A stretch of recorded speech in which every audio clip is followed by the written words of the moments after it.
Today,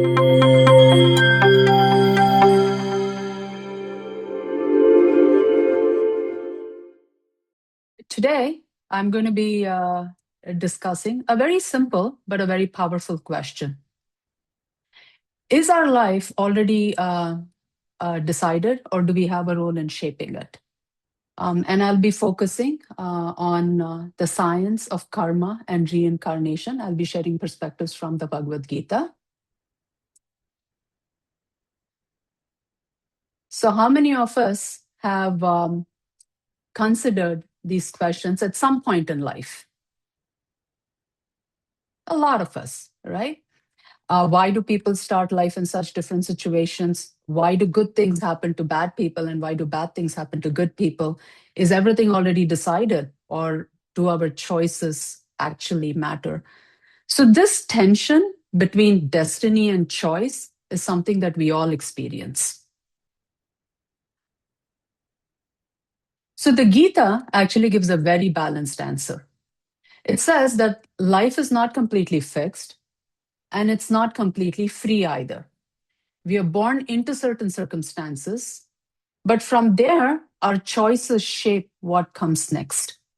So, as you can see here, the choices we make as humans, as a child, what choices we make, it determines what we become as adults. And on the top right-hand side over here, the idea is that the seed is encapsulated. It's encapsulated with our past karma. And then when it germinates in present life, we have a set of choices that we can make. And then the fruit-bearing tree in all its glory is the future life that we can make for ourselves. So this is a very powerful example of how destiny is both given and created.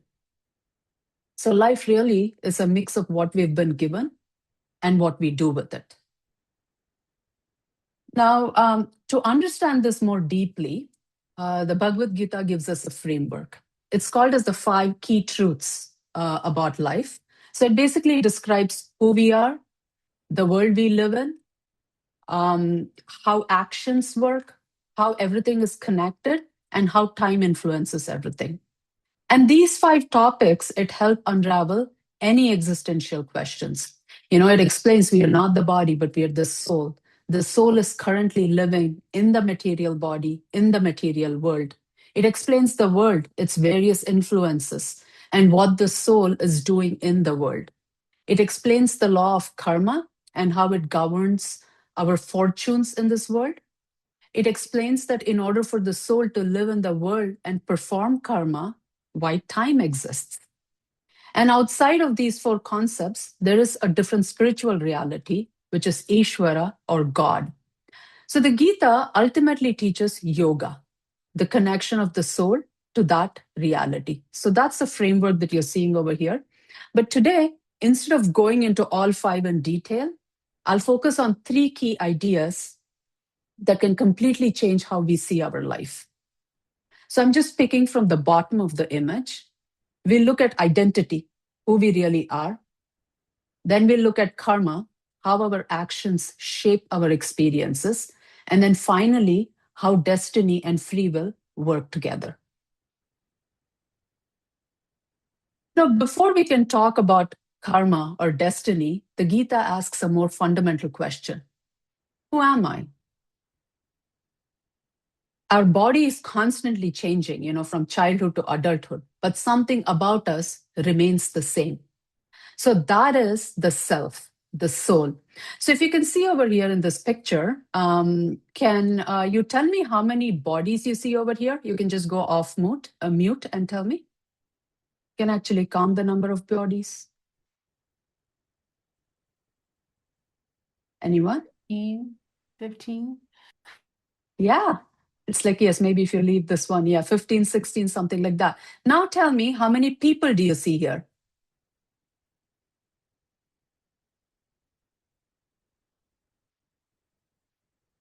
It's one, right? Yeah, it's one. It's the same person. So so the Gita over here, so this is how you see how the image kind of, how they say an image captures 1,000 words, right? So the Gita explains that we are not the body, we are the one experiencing it. So it's really one continuous self moving through change. So now this also answers another question. How long am I here? The body is temporary, but the self continues beyond one lifetime. So once we understand who we are, then the next question is, what am I doing here? So the Gita explains this through karma. Karma simply means actions. And anything we do, every action, it creates a reaction, right? So for example, if I slap my brother, let's say today, very likely he's going to slap me back, right? So I get a reaction immediately. But let's say if I take an exam today, then I may get the results a few days later, right? So not all reactions are immediate, but nothing is lost. And most importantly, karma is not about punishment, it's about learning. So what we experience today is connected to what came before. And so life is not random. It's part of a longer chain of cause and effect. So for example, our hope, like you can see over here, is that if we spend time reading the Gita, associating with devotees, make right choices, right life choices, then hopefully we become very dear to Krishna. So now this brings up the next question. Do my choices really matter? Now the Gita explains this very clearly. Our past actions shape our current situation, but our present choices shape our future. So we don't control everything, but we are also not powerless. You don't choose your starting point, but you choose your direction. So another way to understand this is we as individuals, we are constantly forming desires, like you can see in the left-hand side of the image. So the soul is constantly forming desires. And these desires don't go unnoticed. You know, Krishna within the heart as a super soul, he responds to them.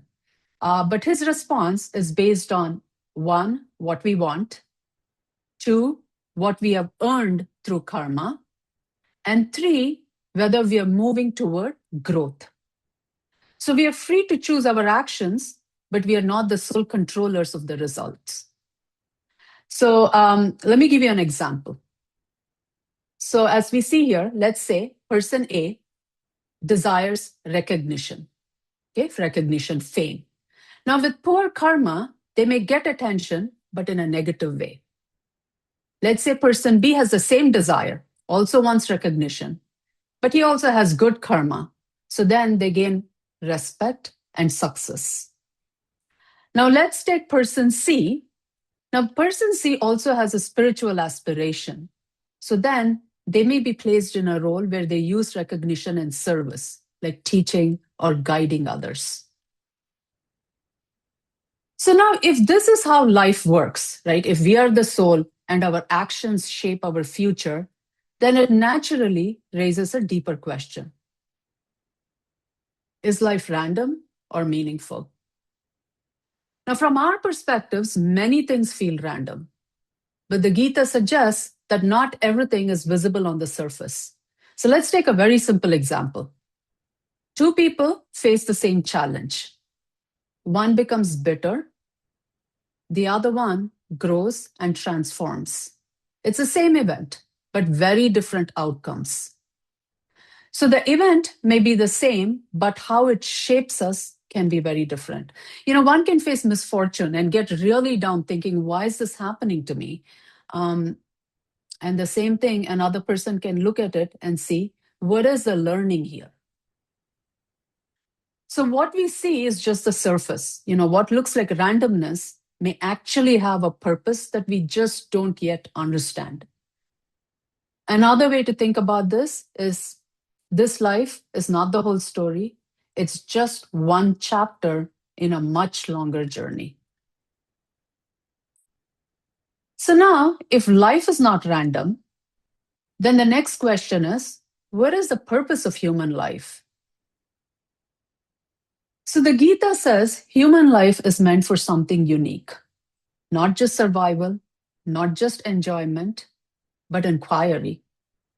In Sanskrit, this is called Atato Brahma Jigyasa, meaning now it is the time to inquire into the absolute truth. Else, if it's just eating, sleeping, mating, defending, then really we are no different than animals. But if life is only about enjoying the senses, if life is only about chasing temporary enjoyment, then we may keep searching but never feel fully satisfied. So human life is meant for a deeper understanding.